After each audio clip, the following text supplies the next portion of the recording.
Welcome to the first podcast of Securing Success. We are truly grateful you're here to share this new venture with us. John and I decided a few weeks ago to do this podcast with the intention to help you navigate the increasingly tricky path of career development and leadership within the security and loss prevention world. We are going to be inviting guests with different perspectives and expertise in retail asset protection, digital commerce, and supply chain to come have a conversation with us. Our goal is to uncover the secrets of these industry leaders and innovators and discovering the insights that you can put into action to your career. We will bring you unscripted, honest conversations with people who want to share their knowledge and hard-earned lessons to help make your journey easier.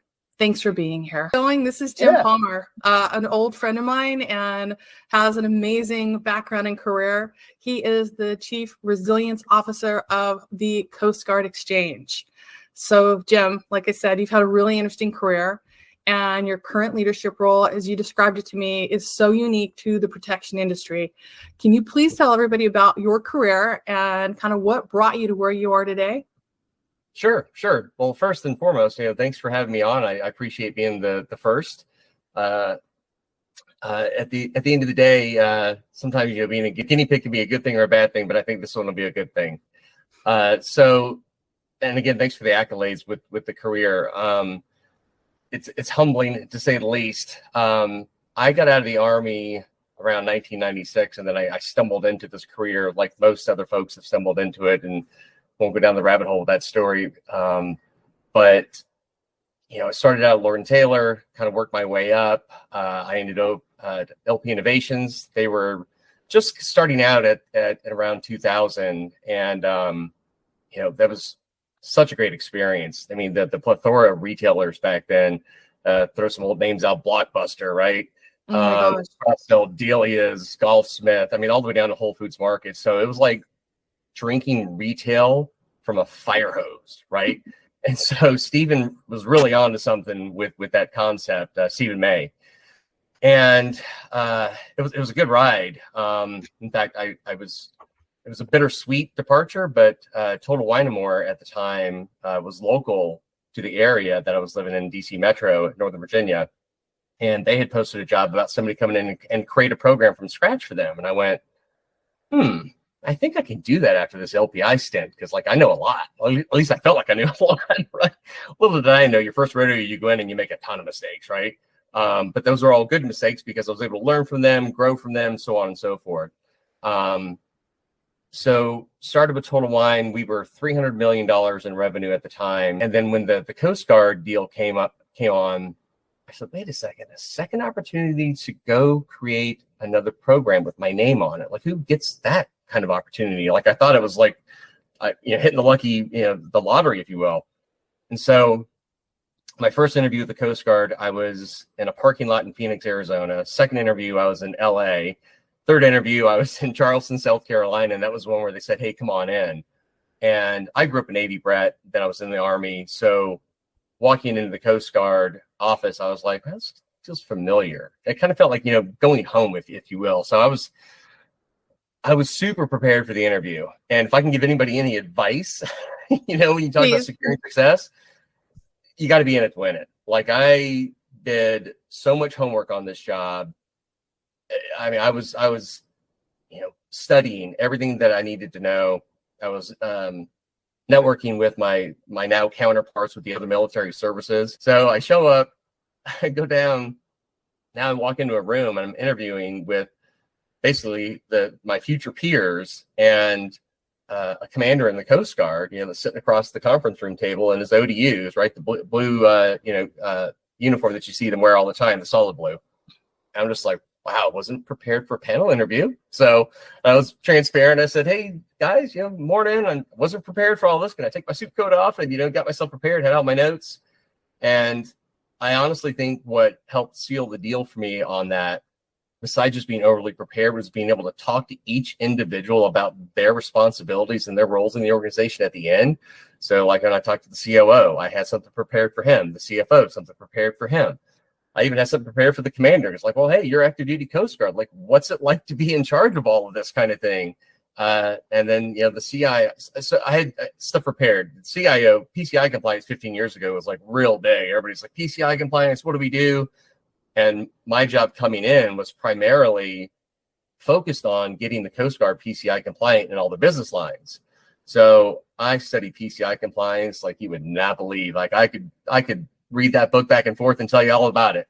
So at the end, I actually handed the I don't remember what version it was, 3 dot whatever, to the CIO, and I was like, "Hey, hopefully you've read this. I've got some notes in there. I think that might help you." And he's just like, "Wow, that's great." And Hey, I'm like, Jim, hey, for a yes, second, ma'am. for those that don't know what PCI means, can you clarify that? It's okay. Payment card industry compliance. So basically, all those payment card readers that you see at gas stations or at registers, they have to be compliant with the payment card industry standards, which, by the way, the brands make that up. So the payment cards say you have to follow these rules, and it ties into cybersecurity and all that good stuff. And that's an interesting anecdote right there, because years ago, I was actually at a conference talking to somebody about, hey, LP folks need to get more broad. They need to get smarter and so on and so forth. And it's actually a conversation with Brett Asher, and we were chatting, and I said, well, I'm not going to make fun of these guys. I'm not going to poke fun of them. I said, but I want to show you what I'm talking about. And I won't say the company that they work for because it's not relevant. But I said, hey, guys, so how involved are you with PCI compliance at the organization that you work for? They're like, just like you. Like, what's that mean? And I explained it to them, and they're like, oh, no, we don't have anything to do with that. I'm like, well, think about it, though. It's brand protection. Like that at the core, if your company is not PCI compliant, you're targeting the headline news again. Like you gotta think about broader than what you're thinking when it comes to those stovepipes, if you will. So anyways, I digress with that. So I start with the Coast Guard. At the time, we're called CG 103. We're this office element, so we're not a command yet. A couple months in, like, hey, we're going to become the community services command. Like, we're going to be a field command. I'm like, wow, okay, this sounds impressive. What's going to happen now? They're like, oh, we're going to have a commander who's going to be the executive officer. We'll have a CEO, a commanding officer, is 06, senior officer in the Coast Guard.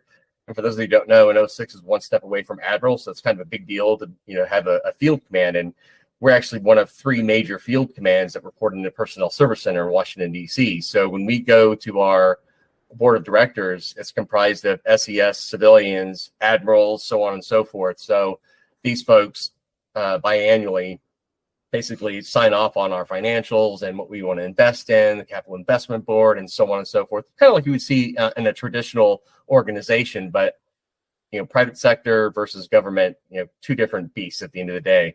And the cool thing about this job is that for every dollar that we bring back to the bottom line, that money goes back into the Coast Guard's morale, wellbeing, and recreation program to enhance the quality of life programs for the active duty member and their family. Gyms, bars, restaurants, so on and so forth. So pretty cool stuff, actually, when you think about it. So who is shopping at the locations, and a little bit about that? Like, what do you cover? What are you responsible? What do you oversee?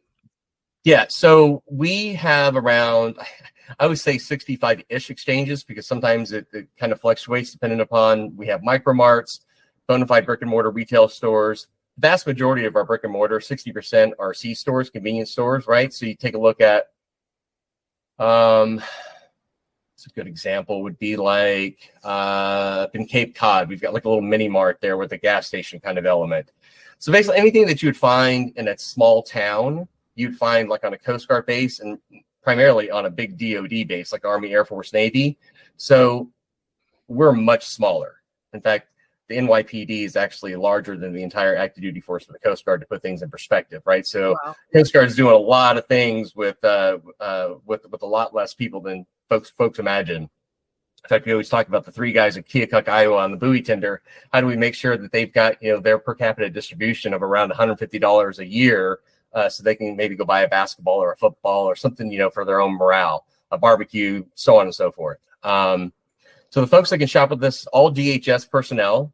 We actually got that across the finish line a few years ago, because we kind of fell into that might be in the too hard locker. Do we want to ask the question? Because if we get told no, you're told no, and then you really can't go back and ask. So our staff attorney crafted a legal opinion that said that they could.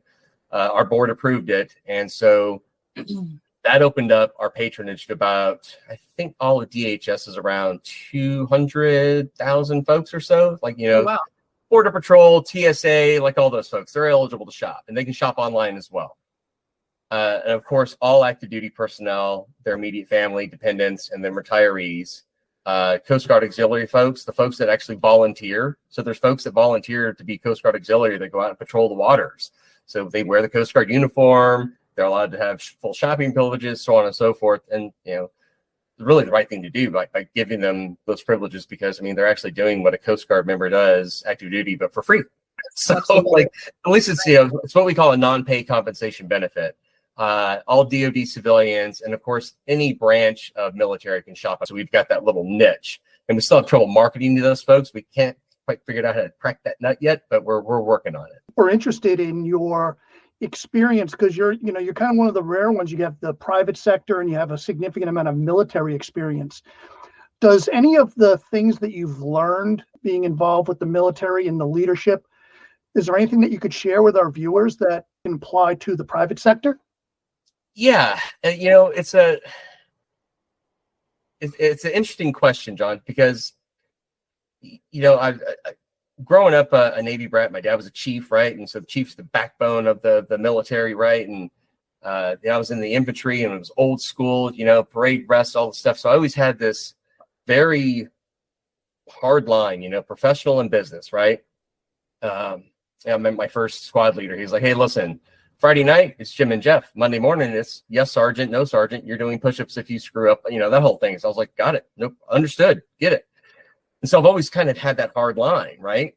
And then I think it was about a year ago, we were at a military resale convention. Basically, this is another cool part about what we do in military resale. It's a $19 billion industry, right? And we're only serving less than 1% of the population that raised their right hand to serve in the military, right? So we all get in the room together and we share. We share sales, we share strategy, we say what's working for us, hey, what's working for you, and how can we help each other?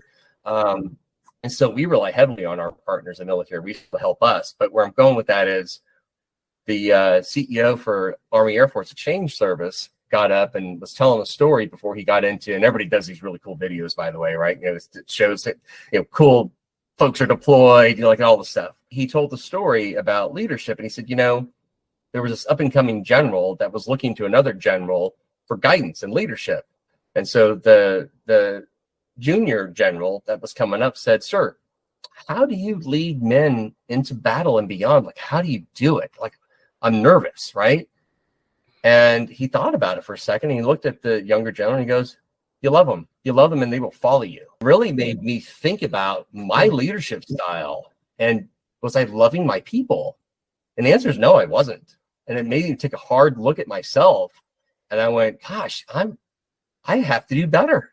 Because I don't do a good job at saying, like, hey John, how's your family? Hey Tracy, how you doing? Like, and actually getting into those details. And it was an eye opener for me. So there was a very profound moment for me when Mr. Scholl said that. I was like, wow, how it's simple, but it's profound. And it doesn't mean you coddle people. It doesn't mean that you give everybody a ribbon because they participated, kind of thing. It's like, you just love them. And so anyways, was my biggest takeaway, and probably how I go about all this. That actually got me a little bit. Everybody knows I'm a crier. That one got me. And I hope I didn't say anything to my team. I think I told my team about that, but I didn't tell my team that I was doing that, right? And I hope today that they would say that that they feel a little bit more love for me than they have in the past. Love that. So when you and I were talking a couple weeks ago, you were telling me a little bit about the growth and the vision that you had and the things that were changing. And that's really what I felt could be of huge value to new perspective for people. Can you give us a little idea about how you've grown, what your role in the Coast Guard is, and who else you're supporting and affecting? Yeah, so we have these retail stores, we've got bars, we've got restaurants, we've got child development centers, a couple golf courses, a couple movie theaters, then we've got gymnasiums, we got all that stuff that you'd find like in a small town. Well, my group supports they're called non-appropriated funded activities, right? So it means your tax dollars don't support these programs. The revenues from these programs support themselves. So that's one of the biggest differentiators, is that tax dollars are called appropriated funds. Non-appropriated funds support these programs that we support and protect. So at the end of the day, my job primarily is to protect the non-pay compensation benefit that we provide to the active duty member and their family. So back in 2022, when the new commandant came on board, first female commandant ever of the Coast Guard, she said her biggest mantra, and it still sticks today, is tomorrow looks different. And so about a year ago, my commanding officer had said to me during the eval period, he goes, you do so much more than loss prevention for the Coast Guard. Like you do a lot of things, strategy, you're involved in this, all these things. He goes, have you ever thought about rebranding? And I said, sir, I have. I said, but honestly, I haven't gone too far down the rabbit hole because I see my peers in the industry rebranding and they go, I'm asset protection now. I'm profit protection now. And I said, to me, it's all synonymous, right? It means all the same thing. And I'm not knocking them for doing that. And so I started doing my research, started reading some articles, and really started thinking about business resilience, right? And at the end of the day, resilience describes an organization's ability, right, to respond, adapt quickly to disruptions, significant, unplanned changes that could threaten your landscape, so on and so forth. And well, that's kind of what loss prevention does, right? We're out there supporting the business. We're trying to make sure that, our brand, when NRF rebranded to Protect, I was like, that's brilliant, right? Because that's what we're doing. We're protecting things, right? We're protecting our brand, we're protecting the people, and we're protecting the profits of the organizations that we work for. And so it really got me thinking that loss prevention, cybersecurity, safety, crisis, like all these things, they're just pillars within business resilience, right? And so I pitched to the front office, which is the commanding officer and the executive officer, and then my peers.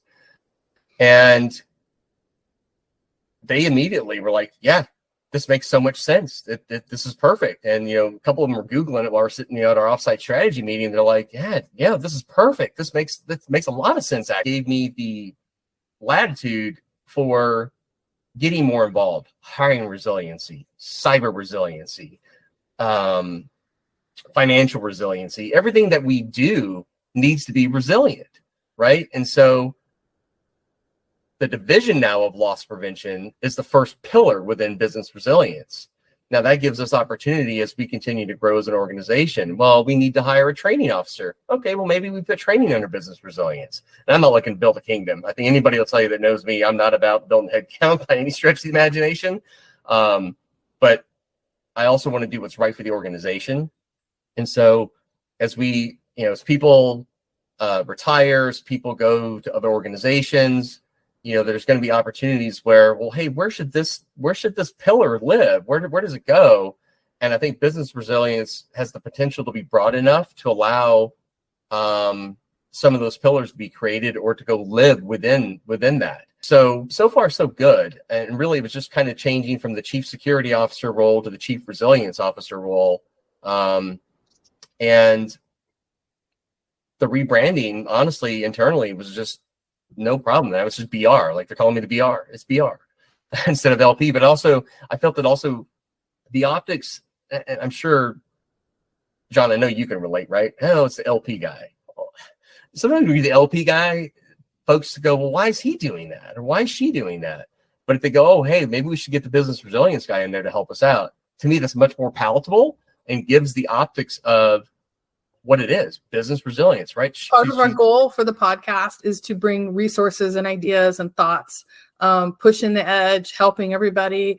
And this will lead to my question to John on this is I'm hearing already people saying, I'm already doing so much more with less. How the heck am I supposed to do that? So John, from that LP perspective, where do our LP practitioners of loss prevention in the field at leadership, where does this idea start? How does it get socialized and trickle down? And then how do people maybe embrace it and just work with the concept of it? Here's my hands again. Sorry, guys, I'm Italian. Work with the concept of it with our RLP people. What do you think? It's a great question. It really brings about a couple of thoughts. So what Jim was talking about in the evolution, his position, and when you look at, listen, 25 years ago, I could say that I worked in the security department. Then it was loss prevention. Then it was asset protection.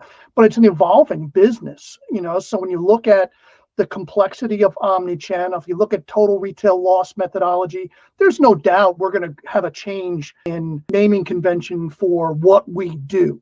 but it's really about sharing, looking at resources, looking at a talk show like this is just really trying to keep out the everyday loss prevention, asset protection, tradecraft, and stick to just career development and leadership.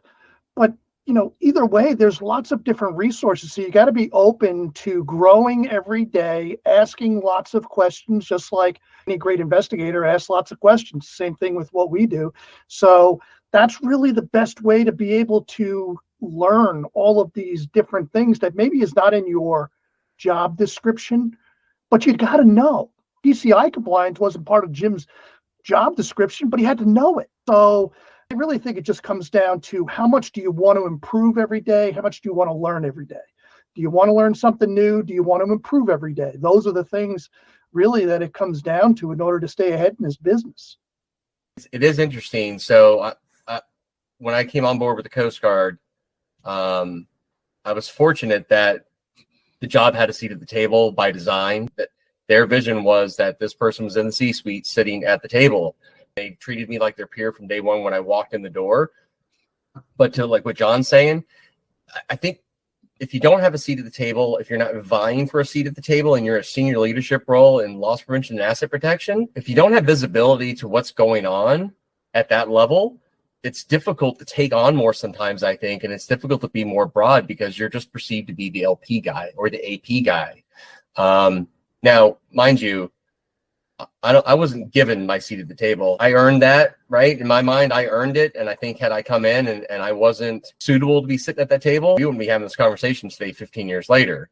I think they would have shuffled me along or pushed me down and wrong or set me off to the side. So it also made me level up my own professional game because I had to come in and not only know what I was talking about, but be able to talk it or be able to walk it as well. So you start thinking about culture and change and leadership and all those things. Like I had to ring that bell every day that I walked in the door, and I still do it today. But I think there's a lot of complacency out there that folks can get into, like that where, well, maybe I don't want to do more because it's going to be too much work. Or what if I go after that and I suck at doing it, right? Take the risk. To John's point, I did when they said PCI compliance was like the number one thing that I had to do when I walked in the door. I showed up at that job interview and knocked it out of the park with PCI compliance. I sounded like an expert. Now I became an expert in it, but was I an expert when I walked in the door? No. Really an awesome point, because when you look at it and you look at the whole industry, a small percentage will go on to be like VP of an organization and run the entire asset protection program. So when you look at it, the industry, it's like 98% of the industry are really well-trained, gifted advisors, subject matter experts. So how do you want to continue to grow? Maybe you don't want to run the organization, but you want to have a seat at the table. And the only way to do that is taking. You just never want to become irrelevant. Yeah. Point in case. And I think being the guy or the girl that is reliable, dependable, someone knows like, hey, listen, if we need to get this thing done, and who do we have that can help us get that across the finish line? Raise your hand, or be the person that they come ask. I have prided myself on the last 15 years I've been here, and I'm going into my next 15 because I'm hitting that magic 30. I don't say no to anything. I've never said no. I've never said I don't have the bandwidth. I've never said I can't do that. I've never said I don't have time for that. I've never said, well, maybe another day. Every time someone knocks on my door, my phone rings, or I get a text or an email that says, can you help? I say yes. Every single time. It's the right thing to do. Say yes and then figure it out. That's my motto. Say yes. Say yes. Because at the end of the day, I told I have to give my son an accolade when he was younger. He said, well, what about at the beginning of the day? so in the middle of the day. Right, exactly. Saying yes in my mind gives you the ability to figure things out and to not just be a leader, but to go, okay, let's get down to the deck plate and figure out the nuts and bolts of this. And it's going to make you smarter, right? At the end of the day, hopefully smarter.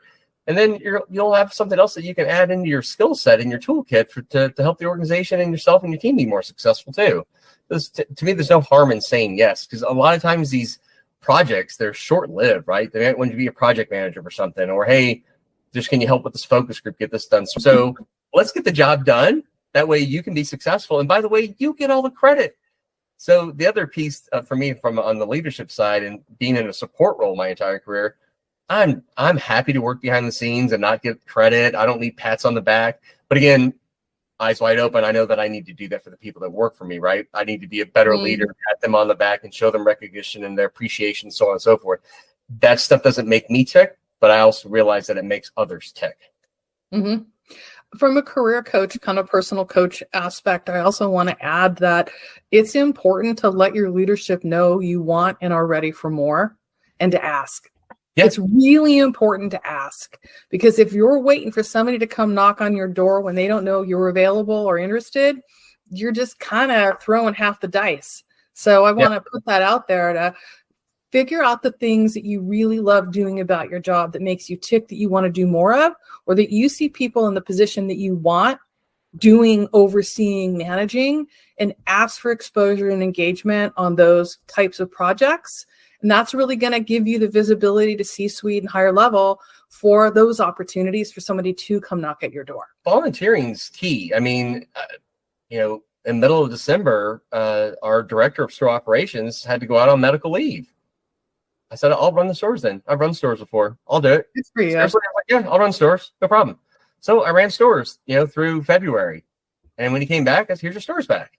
Hopefully they're in better shape than when, whatever, the cliche, right? Hopefully in better shape than when you have, but then I didn't want it to come off negative. So, but anyways, and it just so happens that individual's probably going to be retiring here sooner or later. And I already told, our COO, I was like, hey, if you need me to run the stores again until you find a replacement for him, I'm happy to do it. Because I'll find the time. And my team, and this is accolade to my team, I'll say their names, Al, Felix, Javier, and Michael. Shout out. They are such a strong and sound team. They enable me to be able to volunteer. So they have a lot of autonomy to do their job, and they know that autonomy is earned. I don't just give that to them. I don't micromanage. I give them the opportunity to succeed.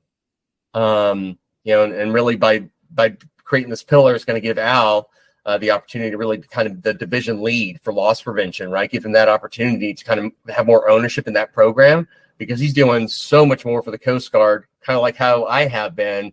And so that kind of goes down into my guys that are at the deck plate doing all that hard work out in the field. At the end of the day, my job, I told them, I'm like, my job is to support you guys. If I can't help you be successful by taking the phone calls, doing all the things in the rear and all that stuff, then you're not going to be successful in your job.